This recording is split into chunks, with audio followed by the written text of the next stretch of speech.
10 o'clock sharp. Monday morning, sunny and chilly.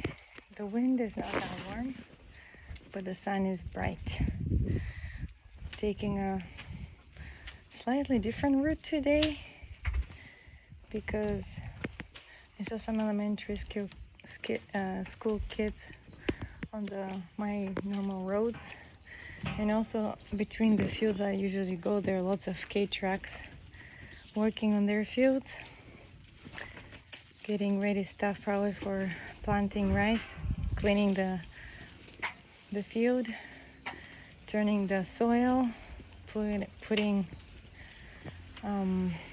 water in it, harvesting whatever was that before, preparing the land. So it's pretty busy out there. I was like, wow, I can't even go because there are cars parked, K-trucks on the sides. Pretty busy. So I'm getting into this remote, beautiful, really beautiful small road. My sweethearts are asleep already.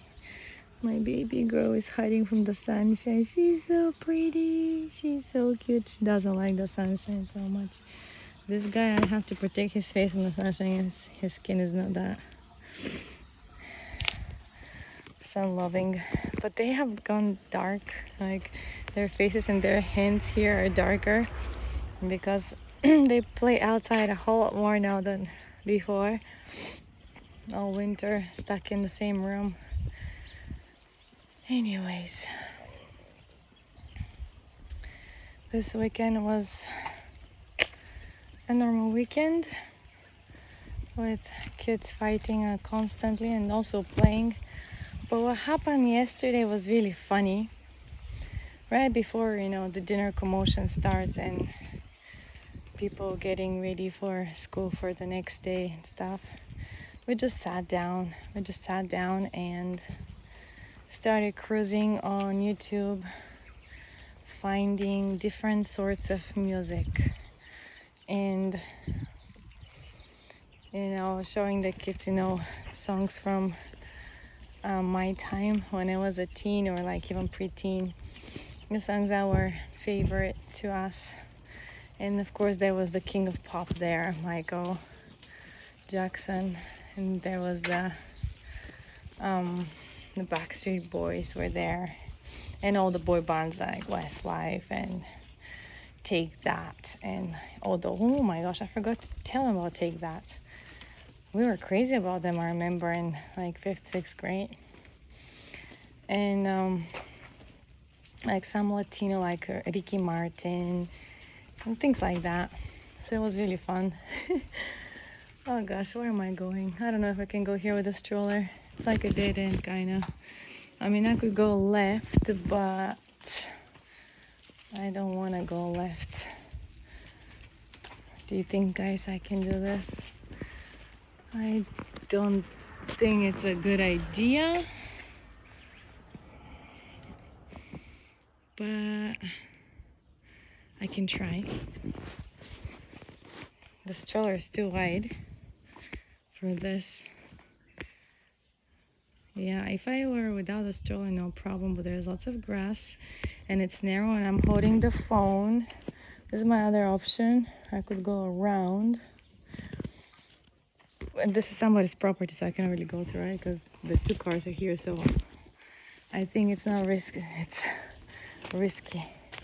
I'll just turn around and go through the main road. But anyway, so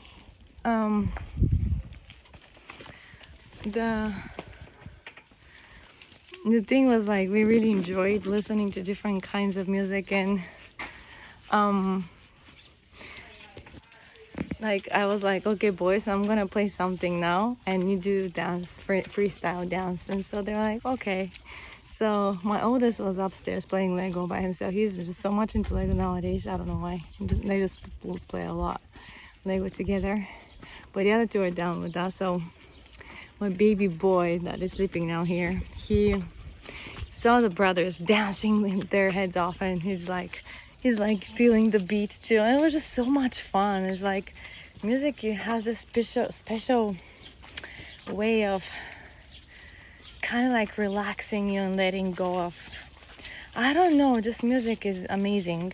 and the beat, the different styles, the different rhythm, and it was just fun. It was just really fun. And then we would play like one of those Disney Junior songs of Mickey Mouse, Mickey Morning, and then the babies love that, so they listen to them and they know the beat, and then when they hear Mickey's voice, oh, they just love it. But yeah, I thought it was just really, really good experience to sit down, and then eventually when they were tired of dancing around, we just sat down. They sat around me, and actually my baby girl fell asleep on my lap as we were watching something.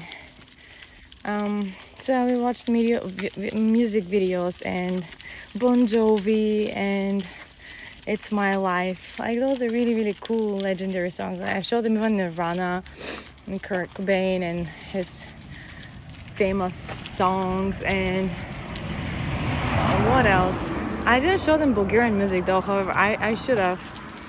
But then my oldest joined, and he was like, I want to listen to the song Say Hello, Hello, Hello, Beatles, right? And so they Beatles are legends.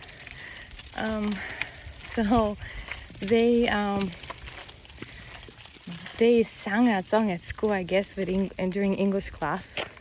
And so my oldest, he liked it. And so we listened to it, and they played the music video from YouTube, like halfway, because it was pretty long. And I know why they stopped it halfway, because on the other half, they have those two ladies, howly ladies, like white ladies, dressed up in like what looks like a Hawaiian style, but like they were shaking their hips like way too ferociously, and there was like nothing to like hula. So I thought that was kind of like disgusting, but you call it art back in the 60s, 70s, I don't know.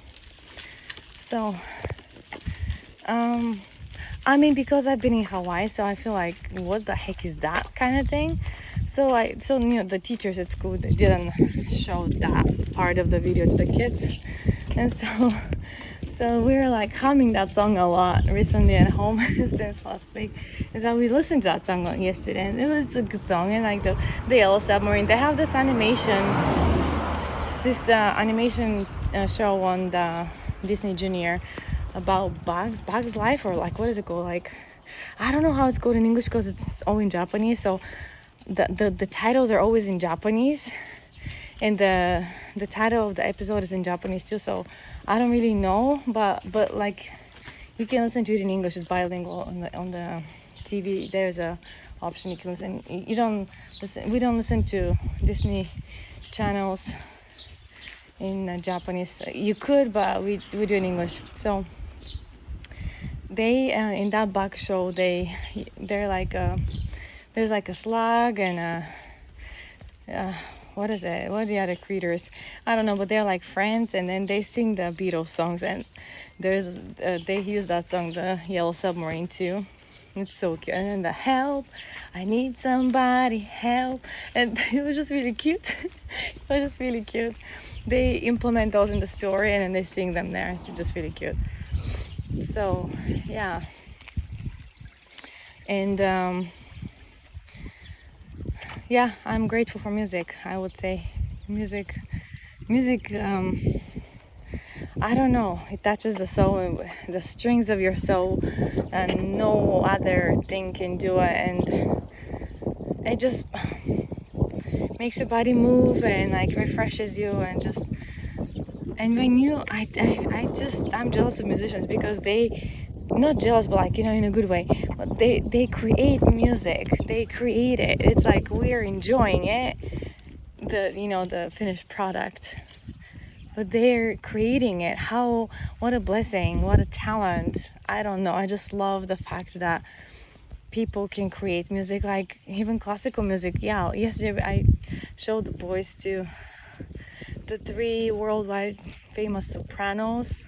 Like, what were their names? I know only oh my gosh, I forgot their names. The three sopranos. One is really, really big. I forgot his name. And my mom used to like to listen to them, and I remember watching them on TV and singing El Sole Mio.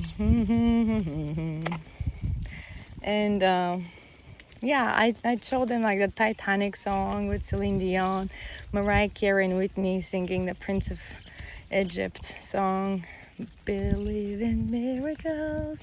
Anyway, so it was fun. I enjoyed it. And with that said, I would encourage all you moms to, sometimes when you feel like tense or just start a beat, start a music, start a song, either on the TV or connect your phone on YouTube on the TV, or just play a beat, and it changes the atmosphere. It's just so much fun. Like it gets into the kids. Like I noticed, like when we learn English in the elementary schools here in Japan, we use lots of songs with elementary. Like first, second, third grade, we use lots of songs, and it's like the typical ones, the hello song, the head, shoulders, knees and toes song, but then when there's music, when the CD starts, it's just the beats. I mean, kids get so euphoric, and along with the music, they kind of pay attention to the words too.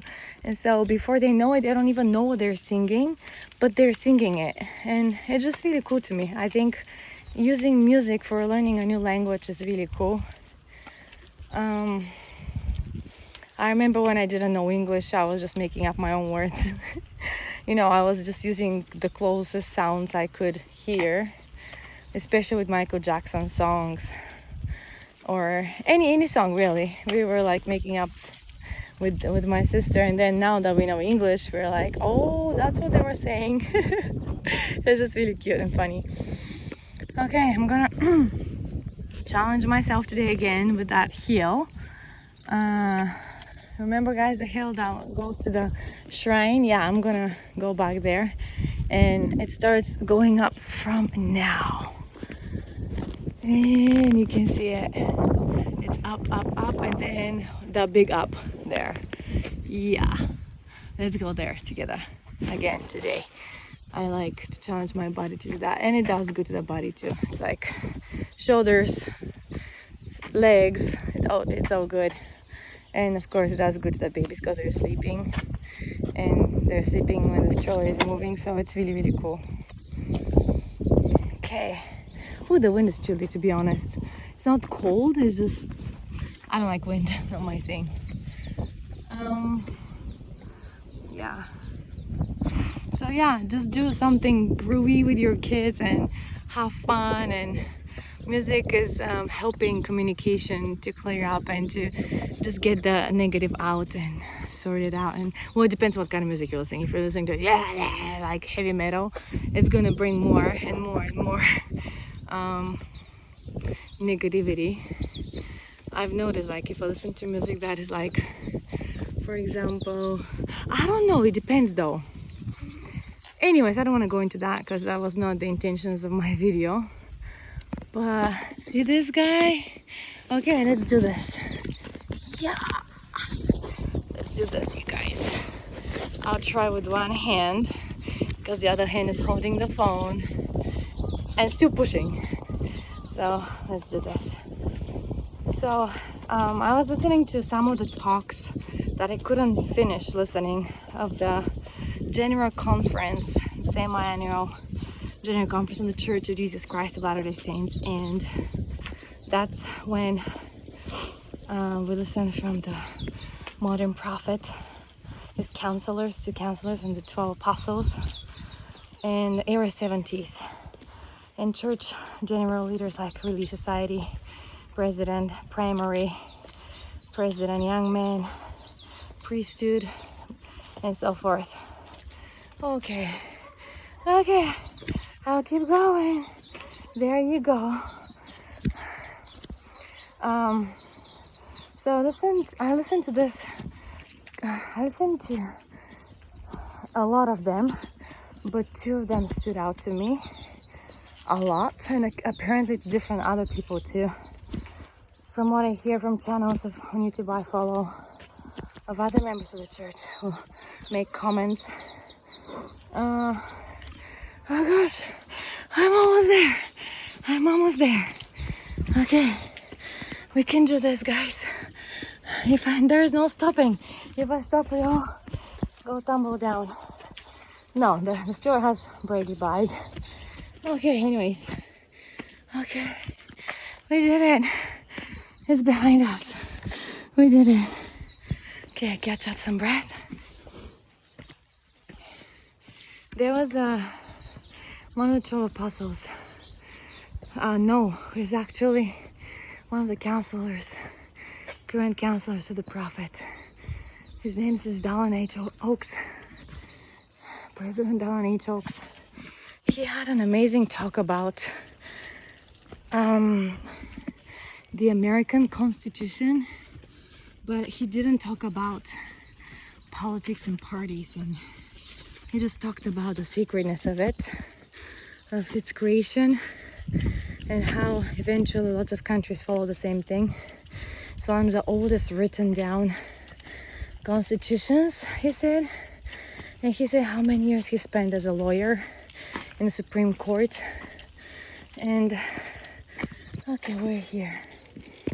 How many years he spent as an apostle of the Lord's church. How many years he spent as a, in the area of learning the Constitution, memorizing it, studying it, and applying it in his work as a lawyer and in the Supreme Court. What do you call it? I don't know the hierarchy in the law area, workers. I don't know, but he was very specific, and I will post in the comments the link of his talk. It was amazing, you guys. And he said that applies not just for the States but for everybody. And one thing that stuck out to me was that he mentioned the word slavery. And you would think, you live in a world where there's no more slavery, but there is. And of course now women can vote too in our century, and they can be at the workplace, still in many places paid less than the guys, but more and more people are aware of that and make it equal payment. Especially I think in Europe they're trying really to equalize it, because it doesn't make any sense, because ladies are, when they're passionate about their job and their work, they do everything possible and they give their best, and they're really good with their motherhood skills. They kind of watch over the team, and even the fact that they could bring cookies from home, things like that. Ladies are great resource in all businesses, so I'm all for it. And honesty, as a person who has worked for many years. Okay, I'm just gonna sit down here while those two are napping. And as a tour guide, I haven't noticed any equality. What is it called? The opposite of equality. I have not noticed. We had the same pay, both men and women, college students. But as an ALT here in Japan, I have seen a lot of it. It's a real thing. Ladies are still like servants to the man, and I feel like they're not only accepting as a fact, and they're doing it with pleasure, or they're doing it with vigor, with enthusiasm, with it's like a calling for them, and if they do that, they feel rewarded, or it's part of their nature. I don't know. I don't understand that. But the man here is still supreme, and probably think, oh my gosh, what is this European person that is so independent is doing here? Yeah, I do the same thing. I just wonder what I'm doing here too. But I'm not like them, to be honest with you. I'm not like them, and I don't kiss butts and I don't lick shoes of people. It's an expression we have back home. I don't know if it makes any equivalent sense in English, but you get the idea. I don't do that. And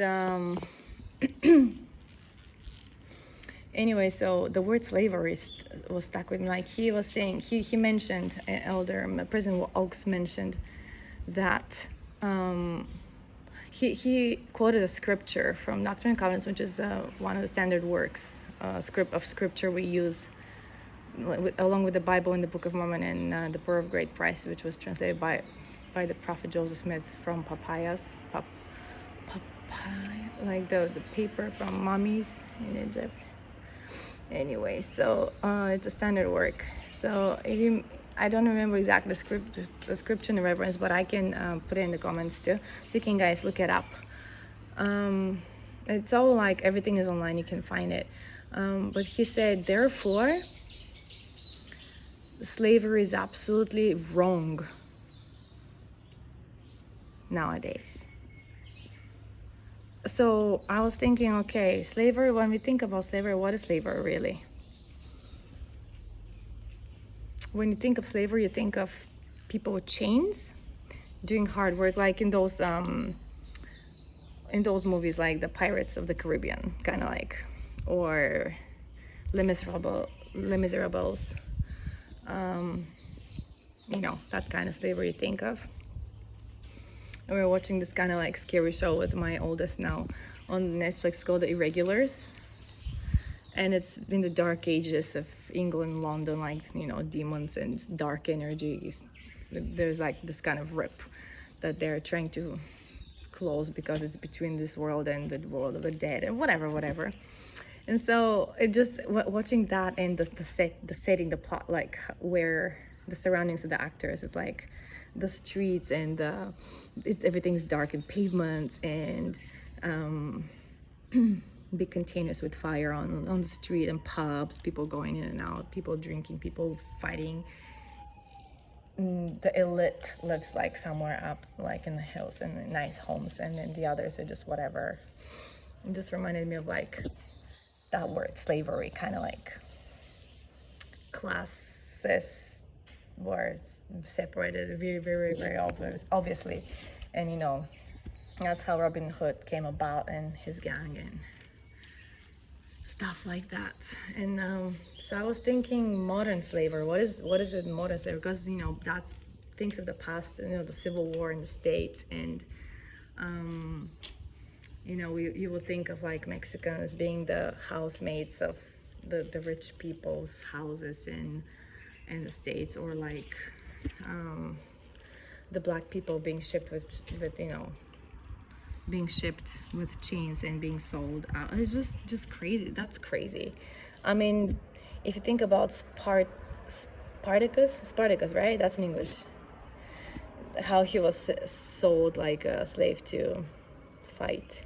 It reminds me also of this movie of when Thor, it's one of the Avengers movies, but it's not like Avengers, what is it called? It's like a Thor movie, and him and the Hulk end up together in the same planet, and then they go to this arena and fight with each other. But then the Hulk is like, you know, what was the name of the guy inside? I forgot. It's not on the top of my head right now, but like he was the Hulk for so many years, so like 2 years or so. So he just forgot about the existence of the. Let me move in the sunshine because it's chilly here for the babies. And anyway, so like those arenas, and there's a song of the Fall Out Boys, Centuries. It's very famous. Remember me for centuries. Like that song, the video clip is like that too. They're in the arena and they're gonna fight with this, you know, those gladiators and like those kind of things. So that kind of reminds me of slavery. You know, that kind of setting reminds me of slavery. It's for men, you know, for women it's different kind of slavery, you know, the houseworks. And I remember the very very first soap opera that came into my country was about this was she Hispanic or something? Isaura, and then one of the guys in the house, I don't remember, was it the master or his son, like fell in love with her, whatever, I don't remember anymore. But and then there was this other soap opera of those two brothers that were twins. Anyway, so it was called The Slave Isaura, that the first one I mentioned. And so yeah, it's like they live in a different house, like kind of like a barrack, like a storehouse, and very limited in means, and that kind of in like slavery life, like they would just give them food and a little bit of money, but not much, and so they can keep them close so they don't run away. And that kind of reminds me of slavery. Slavery is a horrible thing, but you know what? Slavery has many faces and many demonic powers, to be honest with you. And I say that because it's not from the Lord. It doesn't come from God. Anything that is like slavery related is not coming from the Lord. And in the many scriptures, it says how Satan takes you with little yarn, like thread, little by little, and then eventually he gets you with his chains. Now, when I hear chains, I hear slavery. Not a good thing. So modern slavery, like there is, you have to remember, you guys, even if you live in your comfortable home with your car and your work and your job, even in the midst of pandemic, you didn't lose anything, you're fine. There is so much in this world out there going on that we don't know about and media doesn't talk about. But you know, there's still this thing like child slavery,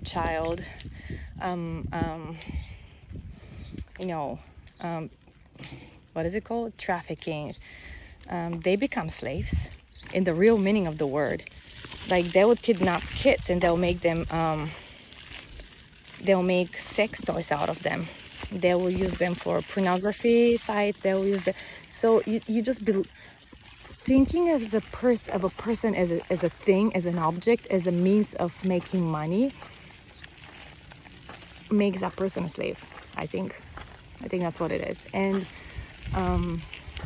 human trafficking, not just children, human trafficking, killing people for getting their organs so they can appear on the black market.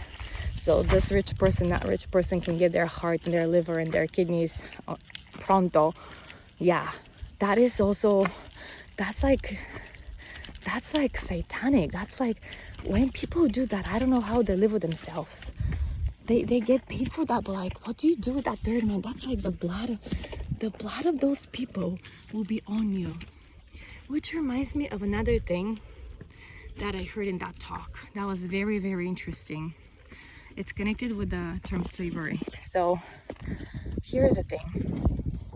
Everybody, and the whole thing of the Constitution in the United States of America was created so that people can have free agency to choose for themselves how to live their lives, what to say, how to behave, what to do, right? This is beautiful, right? So see what happens if you don't. Like in the way of being free to choose how to behave, what to do, what to say, what to think, in that way, if you do something wrong, it's on you, right? It's on you, and one day God will judge you the way you're responsible for your own thinking, your own doings, your own decisions, your own everything. But think about if you're enslaved. You have no rights. You have no way of saying things. You have nothing.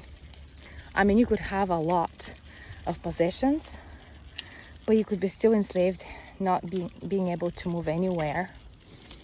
You could be in a place where you have everything given to you to have a normal, decent life. But it's like a place you don't want to be in. That's slavery too. That's enslaving people. And so what happens is those that are taking that from you, it's on them. You know what I mean? It's on them. They will be the one held responsible for creating this life for you that you weren't able to make your own decision. You are not being able to move and live in a place where you want to be. That's slavery, you guys. That's enslaving people. They're taking their agency out of them and putting them into a mode of existing, and that's on them. That's going to be on them. They will be held responsible for that one day. Better, like, whatever, whether you're an atheist, whether you believe in aliens, whether you believe in God or many different gods, the day will come when we all will be held responsible for how we lived our life here. No matter what your background and your religious background, or what you believe in, that will happen, you guys, whether we believe it or not. And when that happens, we better be in a state where we will say, I did not take the agency of my spouse, I didn't take the agency of my kids, I didn't take the agency of my relatives, I didn't take the agency of my neighborhood, society, country. I didn't enslave my people as a president of so-and-so country or tribe or whatever, because those people will be held responsible that judgment day. And the thing is, you back, like, when that day comes, will be fully, completely in knowledge and understanding of what we have done, and we will know that whatever the Lord says to us as a judgment will be fair and square. And so that is the part where I'm like, wow, what? Oh no, I don't want to be in that kind of place and space. So it makes you put a perspective on how you want to carry yourself every day. Like, what do you want to say to your family and friends, and how do you want to, like, I think in that way in Japan they're really good at that, because they not in the opposite of slavery, because they let people make their own choices, their own mistakes. I've seen it. I sometimes I'm like, how in the world do you allow that to happen into your classroom or into your workplace or into your family? But they do. They just what is it called? Ultimate love, or whatever it's called, like care, ultimate love, and belief and faith that those people, will, if you're part of their your family, they'll come back, and they'll, after they made their own mistakes, they will. I think in a way my dad was like that too, actually, because I had the chance to live with him for a few months. As a teenage girl, I just took my stuff and didn't even say bye to my mom. I just left because I had it. I've had it with her. And so I called my dad and I told him to come, because she was like, I always go, I'm sorry, but I always said it and I always thought about it. She was like my little Hitler.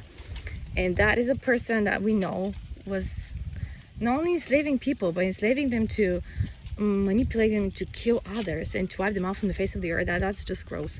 And so my mom was not like that, but like in the form of command, in the form of it's my way or the highway kind of thing. There are strong women like that, and I think now I understand the way she was. It was because she was a single mom and she had to be extra cautious and teach us well. So she did teach us well. But I've had it as a teenager. Teenagers are rebels. They think about themselves, and so I just took off. And my dad was working, and he left me with my grandma because he was working in a kind of like what do you call it, like a resort area where people could go camping and sleep overnight and hunting for ducks and whatever in a mountain nearby. And so I lived with him for a little bit there, and then I went back down to my grandma's house, and I lived with him again, and I started to have friends in the place where he was, and those people were not that great, you guys. I'm gonna tell you now, they were not that great people, young people, but like with no morality, no sense of self-worth or respect for others. And so it was kind of like crazy. And so I made a lot of mistakes. I met people that I wish I didn't, but actually I'm grateful, because now I know what kind of people there can be out there in the world.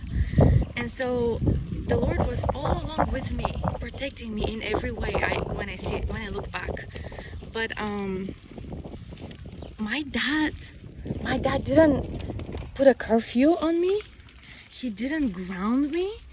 He always was just saying, just be careful, okay, be careful, and come home safe. And that's how he was. And so I think Japanese people are like that too, and they let you make your own mistakes, and so whatever you do, whatever your decisions are, and the outcome of it, it's on you, right? It's on you, like it's your own stuff. And so it's very interesting, to be honest. I was like, wow. Now that I think about it, it's like, wow. But yeah, I think it's amazing. I'm sorry this is getting long, but there was just another talk from the prophet himself, the modern prophet, the prophet who speaks to the Lord face to face. His talk during the priesthood session, which was, I think I mentioned it before, maybe I mentioned it, maybe I didn't, but his talk was about how families, and then the references in his talk that I heard another person talking about this morning, analyzing the talk of the prophet, and the references, the cross references that are scriptural from the Bible, from the Old Testament, and things like that. It just makes sense. It just makes the whole picture. It's like the prophet is telling us pretty much that, before the pandemic, we used to be like, we go to church, we worship there, then we go home and, we just roll with the week, and then the next Sunday we go back to church and worship. But what he's encouraging us to do is pretty much make your home a place of worship. Make your home the place where there is a serenity and security. Make your home have serenity and security. And as a security reference is one of those chapters in the Book of Mormon we read about, between the two tribes that actually ended up killing each other, and the righteous one of them fell in their faith and failed, and so they became extinct. They just were vanished, just like those Mayans and other civilizations we know about.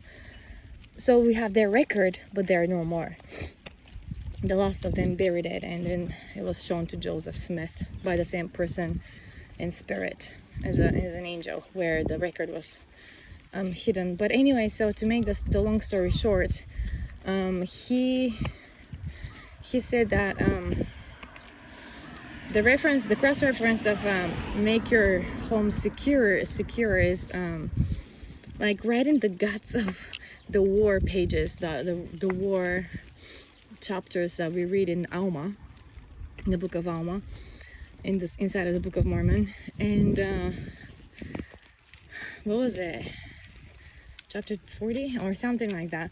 And it was saying that they were building actual physical support around their building, around their cities, and to protect their family and women and wives and children and religion and animals and property. And so they would build actual physical walls and whatever you can, like they would make weapons, they would fortify their bodies with armor, they will make things. And so that's the craft reference for making our homes now, today in 2021, place of serenity and security. So I was thinking, okay, so should we just start like getting cameras and alarms around the house? Like, look at this, you guys, look at this. You know, time of war can loom anytime, anywhere around the world. And if you happen to not be prepared, I'm not saying go and buy weapons and just fortify your house and look like everybody's gonna attack you any moment now. No, but in this country specifically, Japan, they don't really have army. They have a National Guard kind of thing, and I know they have an American base in Tokyo and down in Okinawa. I'm not sure about up north, but they have American prisons to keep them safe. So they had this agreement right after, you know, the Pearl Harbor and the 2 atomic bombs. You know, they're best friends now, America and Japan. So they if something happens and something comes from Korea or China or whatever, you know, they're watching them. So, but Japan itself doesn't have, they have National Guard, which is like trained people, but not like army. They don't have army and whatever.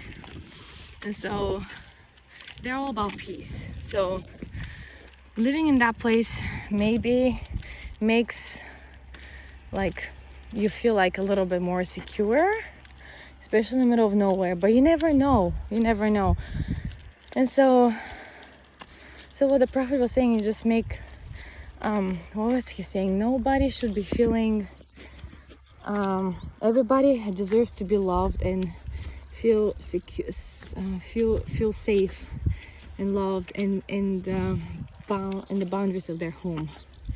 And so that's my prayer too, that everybody should feel their home is a sanctuary, a place of safety, a place of a fortress of faith and love for the Lord and the people around, instead of building walls and hatred towards each other. Because history tends to repeat itself. We see how before, in the Middle Ages, after the Reformation, the reformers and the many churches loomed, and all the stuff happened, and like the Renaissance came, and we see how kingdoms fail and lots of wars appear. Like after the First and Second World War, we see how the world, it took time to recover, right? And in the midst of all of it, people learned to live in poverty. People lived in with small means, and sorry, it's windy. And so the home was a place where, you know, it's where you could go, not in the church and the chapel and of course in the Lord's temples. Like I think there was one temple in Germany during the Second World War of the Church of Jesus Christ of Latter-day Saints, and the temples are a sacred place. They are called the house of God, house of the Lord, place of holiness on earth. That one survived. When there is one on the Oahu Island of Hawaii, and one on the Big Island in Kona. That one in Kona, I don't know when it was built, but the one in Hawaii on the North Shore, where the university where I attended is in that place. The day when the Japanese fighters sank in the Pearl Harbor, the whole float of what is it called, the ships, they sank them. Some of them are still encapsulated inside, and it's like a grave of for people who never came out. It's just really sad. When we went to Pearl Harbor, I went a few times with tour groups and with my family, and it was just really sad to see it. And they always say, let us not forget. But then I went to Hiroshima and the Peace Park, and I cried too, because I'm not part of those two nations. It just felt really heartbreaking to see what people are capable of. But this is all behind us. So, but like in Japan, it feels like, you know, people forgive, people forget, people move on. In the States, it's more like they say, let us not forget unless we forget, something like that. So we remember. I don't know if they say like in a way we remember so we don't do it again, but like my point was, history repeats itself. So after all that happened, what happened after, you guys? Think about it. Like, globalization started, right? People started moving from country to country. People started living in different places, and it's like I mean, look at me, I'm a Bulgarian. What am I doing here, right? Globalization started, and then I feel like right now we're trying to shrink again. It's like with the Brexit with the European Union didn't really work that well. I thought many countries withdrew, but I feel people are going back towards nationalization and thinking about, you know, securing their own country and their own, like, what is it? Was it Australia or New Zealand? Like, they don't have any cases of the COVID. They don't let anybody in. They don't let anybody out. And they're flourishing. Their economy is great. They're proud of it. But it's just them, right? Like, if somebody wants to go there, boom, you can't. Sorry. It is what it is. Where you are stuck right now, it feels like that's where you're gonna end up being until, who knows, the second coming. I don't know, but I hope things change. So the prophet said that we will overcome the COVID-19 pandemic, and when I heard that, it's like this huge rock fell off me, because if the prophet of the Lord says that means something, right? And so I was really happy to hear that we will overcome this. It will be part of the past, and not very pleasant past, but things changed a lot since then. And I'll leave you with that, because it's been 47 minutes. Sorry guys, I didn't mean it to be that long, but I'll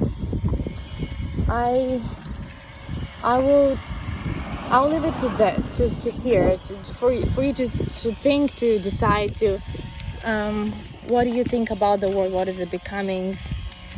I listen to the church leaders' talks because they kind of give me an idea of where the world is going through.